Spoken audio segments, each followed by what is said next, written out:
ඊළඟ එකට මේ හවාලා රෙගුලේෂන් උන්ඩියල් ඇන් හවාලා රෙගුලේෂන් මේ ඩිටර්මින් කරන්න ඕනි කියලා මෙතන අපි සාකච්ඡා කරා රෙගුලේෂන් එක ආවම ඒකේ ප්‍රෝග්‍රස් එක මොකද්ද මේ ගවන මොකද ඒක පබ්ලික් වුණාම බොහෝ දෙනා මේ ඒ ගැන ප්‍රශ්න අහන්න ගත්තා මේ හවාලා දැන් ලීගල් ඒක කරන්න පුළුවන්ද අපි තමාරුවේ වටන ඒකට රෙගුලේෂන් එකේ තත්ත්වය ඕන ඒක අත වශයෙන් මේක එන්නේ අර අපි අර FIU යටතේ ඊළඟ මියුචුවල් එවලුවේෂන් එකේදී එක criteria තමයි any country if they don't have a කියන්නේ මේ proper regulatory regime for this informal money transfer system එතකොට ඒක දකින්නේ නෙගටිව් එකක් විදිහට. ඒතකොට ඊළඟ දේශ විශ්වය ඇවිල්ලා බලනකොට අපේ ඕනම රටක this informal money changing system internal කියන්නේ cross border සහ රට ඇතුළෙත් තියෙනවා. ඒ කියන්නේ අපි ගමු දැන් අර ඔය e-cash වගේ වයිත් කරන රට ඇතුලේ money transfer system රට හරහා කියන්නේ හවාලාන්නේ උන්ඩියල් system. එතකොට ඒ අයිඩියා එක තමයි එහෙම කරන අය regulatory system එකට ගෙනාවට පස්සේ එතකොට there's more transparency we know they are doing it properly and we can come to right now අපිට එහෙම regulation නැහැ. එතකොට ඒක යටතේ තියෙන requirement එක. ඒ අනුව අපි especially payment settlement department එක යටතේ අපි initiative කරන් තියෙනවා. Local money value transfer system එක regulate කරන්න they are the authority they issue licenses like M-cash වගේ වට ඒ වගේ similar වට issue කරන licenses that's a internal but external thing is still complicated so we have to bring in regulations for the cross border if that is happening ගෙනාවට පස්සේ තියෙන්නේ ඒකෙන් පිට register නැත්නම් we have framework that they can take actions right now there is no law දැන් මේකට තවත් හේතුවක් තමයි මේ කැසිනෝ රෙගියුලේටර් දැන් අපිට ආරංචි වෙන විදියට මේක හවාලා ක්‍රමයට තමයි වැඩ කරන්නේ ඒ කට්ටිය මෙහෙට සල්ලි ගේන්නේ නැහැ මෙහෙ ඇවිල්ලා සෙල්ලම් කරලා ගියාම ඒවා වෙන තැන්වල මේ විනින්ග්ස් මේ බාර දෙනවා එතකොට දැන් කැසිනෝස් තියෙනවා ඔන්ලයින් කැසිනෝ රෙගියුලේට් කරන්න කියලා මෙතන අපි නිර්දේශ දීලා තියෙනවා 10කට වඩා හැමදාම කියනවා ඔන්ලයින් කැසිනෝ එක මේ රෙගියුලේට් කරන්න කියලා කිසි දවසක මේක කරන්නේ නැහැ අපේ මූණට මේ කෙල ගහනවා වාගේ වැඩක් මේක මොකද මෙතන අපි යමක් නිර්දේශයක් දෙනවා නම් ඒක දැනගන්න ඕනේ ඒක ක්‍රියාත්මක කරන්න මම දන්නේ මොකද්ද කියලා වෙන්නේ නැත් අනිත් එක දැන් අලුතෙන් කැසිනෝ ලයිසන් දෙනවා බෑ රෙගියුලේටර් තව නැහැ දැන් ඒගොල්ලෝ කිව්වහම අපිට කිව්වා ඔබලා සමග සාකච්ඡා කරා කියලා මේ කැසිනෝ රෙගියුලේෂන් එක හදන්න. ඉතින් සභාවතුමා මේ පොඩි ඩිස්ටර්බ් කරොත් ඒක අපි මේ මම හිතන්නේ මුදල් අමාත්‍යාංශයට නැත් කියන්නේ නැත්තේ ඒක. නෑ ඔබලාට නෙමෙයි. මුදල් අමාත්‍යාංශයට කිව්වේ. සමා වෙන්න. ඔබලාගේ පැත්තට නෙමෙයි මේක දාන්නේ. දැන් මුදල් අමාත්‍යාංශයට අපි කියලා තියෙනවා මේක රෙගියුලේෂන් එක දැන් හවාලා එක රෙගියුලේට් කරන්නේ ඔතන ඉන්නේ. Payment settlement. ඔව් ඒතර හවාලා එක රෙගියුලේට් වෙන්නේ ඔතන ඉන්න. කැසිනෝ ගහන සල්ලි හවාලා හරහා නම් සිද්ධ වෙන්නේ බොහෝ දුරට. හරි එතකොට මෙතන ලින්ක් එකක් තියෙනවා AML මේ counter terrorism මේ ප්‍රොසීඩියර් සම්බන්ධ. එතකොට ඒකට සෙන්ට්‍රල් බැංක් එකේ ලොකු දායකත්වයක් තියෙන්න ඕනේ කැසිනෝ රෙගියුලේෂන් එක හදන්න. මම කැමතියි දැනගන්න ඔබලා මුදල් අමාත්‍යාංශත් එක්ක සාකච්ඡා කරලා තියෙනවද? ඒ සාකච්ඡාවල ප්‍රතිඵලය මොකක්ද? මොකද හැමදාම සිද්ධ වෙන දෙයක්. අපි සීනි එකට බද්ද ගහනවා, පරිප්පුකට බද්ද ගහනවා. මේ කැසිනෝ එකෙන් කෝටි ගණන් බදු ගන්න පුළුවන් වෙලාවේ සත පහක්වත් ගන්න නැහැ බදු. ඒ සම්බන්ධයෙන් අර අපි ළඟදී තිබුණා හොඳ මීටින්ග් එකක් ජනාධිපතිතුමා මේ ප්‍රධානත්වයෙන් ඒ AML safety තියෙන අඩුපාඩු මොනවද කියලා ඊට පස්සේ පත් කරා බොහොම බලවත් ටාස්ක් ෆෝස් එකක් අධිකරණ ඇමතිතුමා මුදල් නියෝජ්‍ය ඇමතිවරු දෙන්නෙක් ඉන්නවා ඒකේ දෙන්නයි ඊට පස්සේ අපේ ජස්ටිස් බවුනිකල් විහාරේ සහ අපේ සීනියර් ඩිපුටි ගාන ඇතුළු එතකොට ඒගොල්ලන්ට ඒ අපේ තියෙන නැෂනල් කෝඩිනේටින් කමිටි කියලා ඒක ඇත්තටම අපේ සෙන්ට්‍රල් බැංකුවෙන් පිට කැබිනට් අප්‍රූව්ඩ් කෝඩිනේටින් කමිටියක් තියෙන ඒක ප්‍රොපර්ලි එම්පවර් කරලත් නැහැ. ඉතින් අපි ওই තියෙන areas especially the casino regulator ඊට පස්සේ ඊට අමතරව ක්‍රිප්ටෝ මේවා ඒ වගේ regulations තුත් ඒ වගේ රාශියක් තියෙනවා. ඊට අමතරව bribery commission එක ඒවයි beneficial loan ගන්න එක අර මේ procedural crimes act එක ලොකු වැඩ කටයුතු රාශියක් තියෙනවා. ඒ ඔක්කොම ටික සාකච්ඡා කරලා දැන් කලින් තිබ්බ රෝඩ් මැප් එක අලුත් කරගෙන අලුතෙන් රෝඩ් මැප් එකක් දෙන්න යනවා ස්ටේක් හෝල්ඩර්ස්ට මෙයාට මේකයි තියෙන්නේ මේක මෙයාට ඇති මේක මෙයාට ඇති මේවා ලෙජිස්ලේෂන් කරන්න තියෙන්නේ මේවා ඉම්ප්ලිමන්ට් කරන්න තියෙන්නේ මේවා ඉෆෙක්ටිව්නස් එක පෙන්වන්න තියෙන්නේ මේවා කියලා ලොකු වැඩපිළිවෙලක් යනවා. ඉතින් බලාපොරොත්තු වෙනවා මේක දැන් අවුරුදු ගාණක් තිස්සේ මේ වැඩපිළිවෙල යනවනේ මේ අධිපතිතුමා ඔව් අපි ඒක කැසිනෝ නෑ ඔබතුමාට නෙමෙයි මම මේ කියන්නේ. හරි. There was a lady at the back. Yes.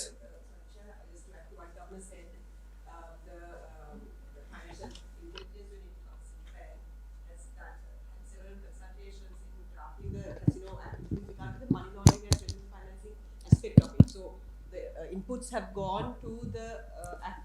Would you mind speaking to the Sorry. So as I mentioned, the FIU has given their inputs. The legal team of the FIU took part in several discussions with the But can you somebody technical people can you not see the screen is not working? Yes, go ahead. yeah. So the it's working.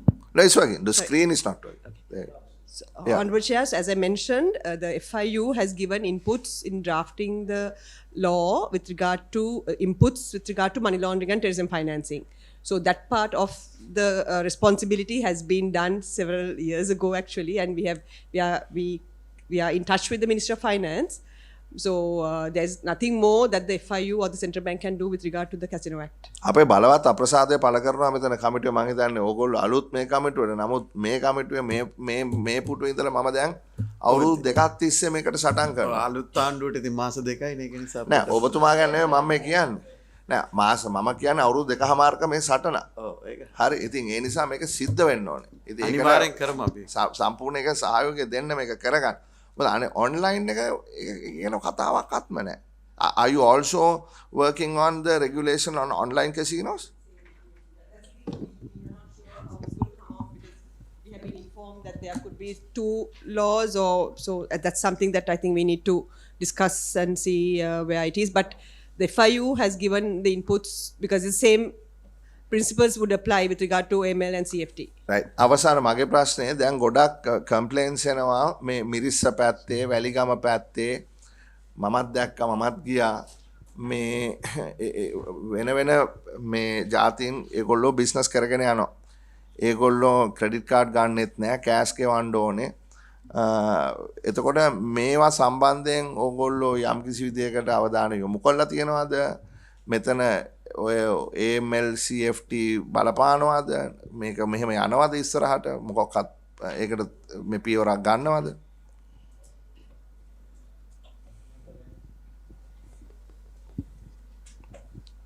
On which you are referring to the use of cryptocurrency? Not cryptos. I mean, if you go down to the beach in Valigam or Mirissa, you walk into 10 restaurants, 8 are owned by some foreign guy. And then you have to pay. You can't even use a credit card. You have to pay cash, and whether this is accounted for, whether there is any monitoring of this. No, I think, Honourable Member, that's, I think, in my understanding, illegal activity under immigration law. So, if someone is given a visa on tourism or temporary visa, they can't engage in business. So, then law enforcement agencies, police in the area should go and arrest these people and take legal action against using the, for example, the visitor visa to do business. They are not permitted. I am not against foreign people operating restaurants. It's good mix. I mean, if you are Russian people having Russian food, Jewish people having kosher food, that's also thing. You have to get the proper visa to do it. But then that is not your business. No, my question is, do you all monitor anyway? In any way, these transactions that happen. No, we have no capacity or authority even to monitor all these things. These are illegal activities happening. Right. Thank you. Those are all the questions I have. Anybody else? I have one question. This is on the microfinance. So this discussion has been there a long time. Any new steps that's been taken to curtail that? We get the information from the ground that there is no threshold of interest. Is it true, or is there a threshold of maximum interest? No, this microfinance, and there are two things. the microfinance institution coming under our regulations, only I think 3 or 4 they are registered with the central bank who can take small deposits and engage in microfinance business. But people are talking about much larger thousands of informal credit operations that doesn't come under any regulator. That is where during the last government we also helped give our technical assistance to draft what they call credit regulatory authority. So that bill and came here also, and then some went to the Supreme Court against the credit regulatory authority, and this was put aside. So that idea of that was basically is what we regulate are only deposit taking institutions for public, and then they engage in credit operations. But if there are people who are lending on their own money, there's no regulations for those people now. That is, there's no limited interest rate. This is unregulated business. That's why this was brought in, because they concerned rates for a long time. Governor, I think they are registering as a private limited company. Yeah, as a company they can register, but under company law there's no restriction. No restriction. Company law can't impose regulations on interest rates. So basically, can we tell to the public that other than these 4 institutions, everything does not have any governance? Yeah, this is what actually we have been saying, and that's why we publish institution coming under our regulations, and anyone engaging in financial services, these are the license by the central bank. Anyone else, this is why we are seeing a lot of complaints against central bank saying we online betting, online lending, all this micro lending by their own money are not regulated business here. That's the whole idea of bringing credit regulatory authority. The draft bill was to at least bring the regulation of Ministry of Finance, because it's a very huge, large sector. I don't think we have capacity with the limited staff to regulate that huge sector, small, large number, maybe thousands of operations.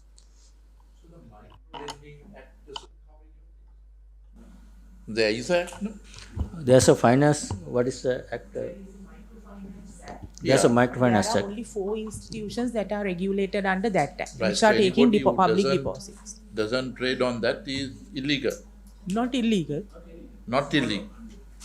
Unregulated. Not registered. Unregulated. So you'll give due publicity like what you give to the others, that you give that these are the only registered ones. Then, but the other one, this Hawala system that came about was that the bank charges are extremely high. And this is what leads to this type of, invention. Why is it that you can't basically do a lot of the banks make an undue advantage on these transfers? Why can't you ensure that there is prohibit bank charges on foreign exchange, etc.? No, I think as any other business, is any price control will make it not available for anyone. So that's a basic principle. So that's where what we are doing is to bring down any benefit in the formal market premium. So for example, if you look at Hawala foreign exchange versus normal banking, they also in the crisis period they also huge premium. So Hawala was offering 10%, 20% more than what banks are offering. That's why this market was developed during that period. Now with the banking operations and liquidity improving, this premium is very small, but that premium is also good because it's a much more efficient operation. That's why we think it's better to regulate this business and let them operate on a much more competitive basis, that service can be provided to the people under regulations. What happened now, basically, in addition to money changes, all this regulation, there are other jewelry shops, all are doing all kind of sort of businesses. But So that's- still, there is a huge margin that exists there. Anyway, irrespective of that particular one, what is the central bank profit for year 24? Not finalized the balance sheet yet. So it's in the process of finalizing, and then we'll report to the parliament, and this will be reported. Okay. This microfinance bill came here. It was at this committee that it was rejected because there was a hole big enough to drive a truck through that legislation. Right? So you needed to, close that hole. So hopefully they will come back with amended piece of legislation. Thank you on behalf. Digital currency. Last time we asked that question about the digital platforms, whether accepted, rejected, are you looking into this area? By the way, that's also in vogue at the moment. No, this digitalization, there are a very broad aspect. So the digitalization involves starting from QR code, card payments, interbank payments, all these things, and internet banking. So there's we obviously try to promote digitalization. There's we basically these fintech services we give licenses. We look at the product, and on that basis we are payment settlement amount issue licenses for digital financial services. There's Even no cryptocurrencies come under no cryptocurrency. I'm asking cryptocurrency. No cryptocurrency. That's why I said earlier. Cryptocurrency. That's why Yeah, virtual. virtual currency. There's no regulation at this point. So what is the look from the central bank point of view? Now, from what we say under the FIU, there's a requirement. This the virtual currencies need to have a. But it's functional, no? People are investing and going through. So that's unregulated. Now that will be the next one. So why are you all not one step ahead of it? No, that for us to get involved, we need legislation empowerment. No? Without that, we just can't go and without a law. So first one is to bring in a framework. Either I think usually crypto regulations are a lot of countries coming under But SEC. now people are investing in this, no? There are investments, the young people are involved in it and they are making fairly good substantial. Not regulated. Not regulated. Okay. So one quick one, the QR commission was increased to 1%. Is it going to stay like that? It's requirement for us to promote that. Otherwise, banks will want to. I think we had a discussion with the digital ministry and the finance ministry. I think we had a long discussion and had an understanding. So this, if you look at card payment, it is 3%. So this is only 0.5% below the cost. So if the banks or institution promote that, either you cover the cost some way, otherwise you give at least maximum for them to be able to recover the cost and promote this. I think in our view, best way is to basically encourage and expand and increase the adoption through the market, and means large transaction now, huge volumes are huge, then obviously cost will come down, then that will go there. So we have been trying hard for several years with the lower cost but not cost recovery, because banks need to invest to promote this. So it doesn't cover the at least minimum small investment. It won't happen without this thing. I think that. Right? No. Passed on to the customer, it's the merchant who bears. Merchant will have to Merchant bear. who bear. Merchant will have to bear. It's not the customer. Customer doesn't take. No. Because instead of card payments, merchant will have to bear 3%. This is 1% for the merchant. So it has taken us 2.5 hours, but once a quarter, I don't think 2.5 hours is a lot of time because we discussed a lot of important matters here. I want to thank the members of the governing board. Mr. Fonseca, you are totally quiet today. Normally you make, some interesting observations, perhaps next time.